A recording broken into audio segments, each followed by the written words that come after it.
Doctor Aditya Shukla ji. Radhe Radhe महाराज जी। राधे राधे महाराज जी। महाराज जी, श्रीमद् भागवत महापुराण की कथा श्रवण से शापग्रस्त राजा परीक्षित को मोक्ष की प्राप्ति हुई थी। इस प्रसंग में मेरे मन में एक जिज्ञासा उत्पन्न हुई कि हमारे लिए मोक्ष का वास्तविक अर्थ क्या है। त्रिगुण माया से रचित त्रिगुण शरीरों में अहम बुद्धि करने के कारण हम बंध गए। वैसे हम कभी बंधे नहीं। गोस्वामी तुलसीदास जी बड़ी सावधानी पूर्वक वर्णन कर रहे हैं। बोले जड़ चेतन ही ग्रंथि पड़ गई, यद्यपि मृषा छूटत कठिनई। बोले जड़ और चैतन्य में ग्रंथि पड़ गए अज्ञान के कारण, पर लिखना पड़ा यद्यपि मृषा, ये ग्रंथि झूठी है। आत्मा कभी बंधन को प्राप्त हो ही नहीं सकता। जो आत्म स्वरूप है वो कभी बंधन को प्राप्त नहीं हो सकता। पर छूटत कठिनई, यद्यपि गांठ झूठी है पर छूटने में बड़ी कठिनता है। क्या हो गया? मैं जो है शुद्ध मैं, वो ब्रह्म स्वरूप है। वो अपने स्वरूप को भूलकर इन शरीरों में राख कर लिया। तीन शरीर हैं, स्थूल शरीर, सूक्ष्म शरीर और कारण शरीर।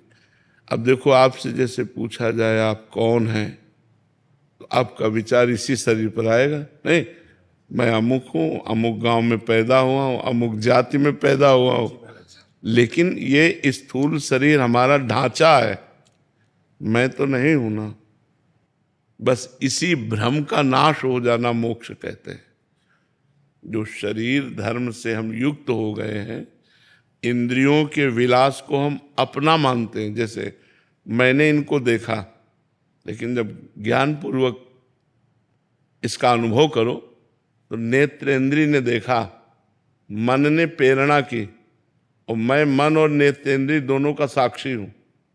मैंने नहीं देखा। मैं जो है उसने नहीं देखा, नेत्रेंद्रिय ने देखा, और मन ने उसको संकल्प किया कि देखो ये कौन है। और हम जो मैं तत्व है वो साक्षी है इनका, इनको पावर देता है और इनका साक्षी है। इसी से पावरवान है। सबकर परम प्रकाशक जो ही परम प्रकाश इन इंद्रियों, मन, बुद्धि को सबको जहां से मिल रहा है वो आत्मा है, और वो निरपेक्ष है।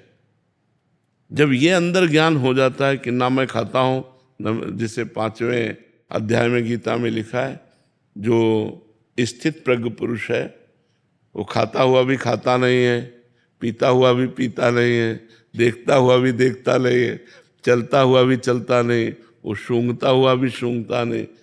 मतलब कैसे सूंघ रहा है, लेकिन कौन? घ्राणेन्द्रिय। इसका अनुभव कौन करा रहा है? मन। मैं तो हूं नहीं, इसमें मैं नहीं है। तो जहां वो अहंकार रहित, देहाभिमान रहित हुआ, अपने स्वरूप में स्थित हुआ, मुक्त पुरुष था, मुक्त पुरुष है और मुक्त रहेगा। पर बंध गया इसमें, मैंने देखा, मैंने किया, मैंने भोगा, मैंने अहंकार विमूढ़ात्मा करता हमिति मन्यते। वही अहंकार का बंधन है। साधना के द्वारा इसी भ्रम को मिटा दिया जाता है। वो जीवन मुक्त पुरुष होकर अखंड आनंद का, परमानंद का अनुभव करता है अपने स्वरूप में। पर छूटती कठिनाई, बिना गुरु कृपा के, बिना साधना के ये बात नहीं आएगी। गुरु कृपा से साधना मिले और खूब हो, तब धीरे धीरे खुद अनुभव होने लगता है मैं देह नहीं हूं। ये देह हमारी पोशाक है। जैसे आप कुर्ता पहने तो आप कुर्ता तो नहीं हो, कुर्ता पहनने वाले हो। ऐसे मैं शरीर नहीं हूं, शरीर को स्वीकार करने वाला हूं। अस्वीकृति कर दो, खत्म हो जाएगा। अब मैं शरीर नहीं हूं, एक चाटा लगा मानो तो दुख तो होगा ना, पर ज्ञानी को चाटा का दुख नहीं होगा, दर्द होगा, पीड़ा होगी, दुख नहीं होगा। क्योंकि पता है ये शरीर है, इसका प्रारब्ध भोग है, तो इसको थप्पड़ पाला तो थप्पड़ पा लिया, और पूजा पाली तो पूजा पा लिया। न उसको दुख है न सुख है, वही जीवन मुक्त महापुरुष है।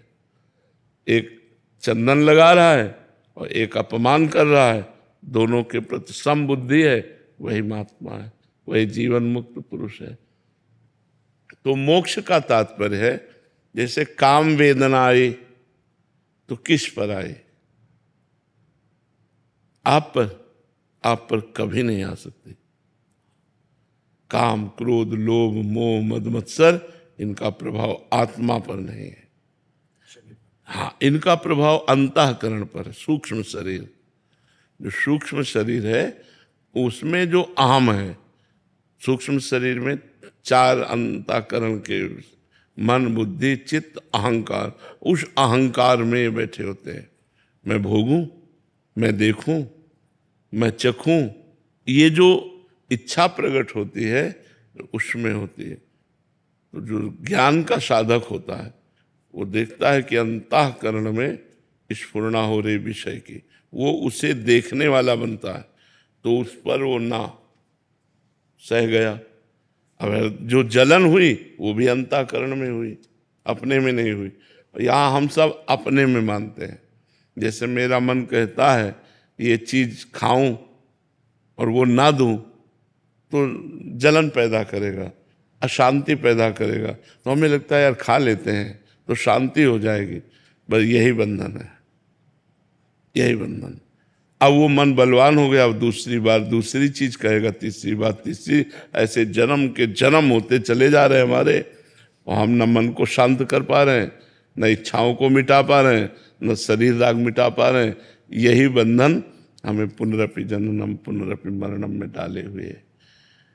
अब गुरु की शरण लेकर जब हम भजन करते हैं और अंदर ज्ञान विज्ञान उत्पन्न होता है, विवेक, तो होए विवेक मोह ब्रह्मभागा, तब रघुवीर चरण अनुरागा, तो फिर सब बात बन जाए। तो भजन करो, भजन करो और संतों का संग करो, शास्त्रों का स्वाध्याय करो और सहना सीखो। गर्मी, सर्दी, बरसात, भूख, प्यास, काम, क्रोध, लोभ, मोह, मद, मत्सर, जो सहन कर गया वो महात्मा हो गया, जो टूट गया वो विषयी हो गया। यही खेल चल रहा है। सहन कर जाओ, मन की पीड़ा को सहन कर जाओ। यमहीन व्यथ्यन्ते ते पुरुषम पुरुषर्षभ सम दुखा सुखाधीरम स्वमृतत्वाय कल्पते। जो सह गया, व्यथित नहीं हुआ, मन की पीड़ा से हारा नहीं, सुख दुख में समान भाव रखा, वो अव्यय पद का अधिकारी, परम पद का अधिकारी हो जाता है। वो अमृत पद में स्थित हो जाता है। और सही पूछो तो स्थित नहीं हो जाता, वो स्थित था। हाँ, अनुभव केवल होता है, भ्रम हट गया, अनुभव हो गया, वो तो मुक्त था ही। उसे कभी कोई नहीं मान सकता।